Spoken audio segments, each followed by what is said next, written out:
Goeiemôre, dit is maandag die 27ste April. Vanoggend lees ons saam 1 Petrus 2 vers 1 tot 3. Lê daarom alles wat sleg is en alle bedrog en geveinsdheid en jaloesie en alle geskinder af en smag soos pasgebore babatjies na die suiwer geestelike melk, sodat julle daardeur kan groei met die oog op julle verlossing. Nou dat julle die goedheid van die Here gesmaak het. Wat is daar in my en jou lewe wat ons dalk moet aflê? Wat ons dalk moet neersit en moet vermy? Paulus noem 'n paar goed wat ons onsself waarskynlik maklik kan verontskuldig, bedrog. Niemand is ons daarom steel daarom geld by ander mense nie.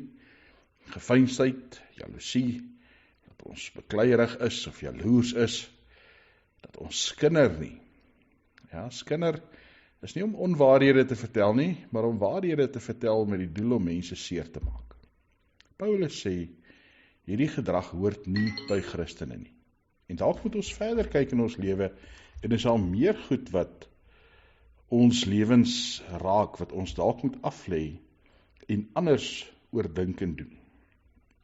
Kom ons bid dat die Here vir ons oë en ons ore, ja, ons gees sal oopmaak, dat ons sal hoor hoe hy wil hê dat ons moet leef, dat ons in ons lewens ook hom verheerlik deur ons woorde, deur ons dade, deur 'n nuwe leefstyl wat by hom pas. Hemelse Vader, dankie dat ons u kinders kan wees. Here, as ons u kinders is, maak dit ons ook nou nuwe mense wat nuut leef, anders optree. Vat weg dit wat in ons lewens tussen ons en u staan. Ja, partykeer is ons nie eens altyd bewus daarvan nie.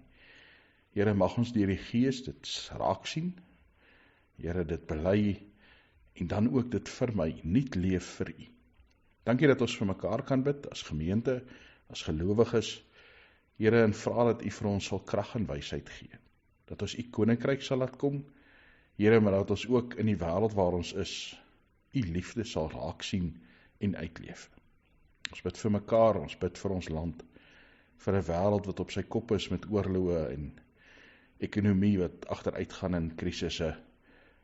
U is ons hoop en ons lewe. Amen.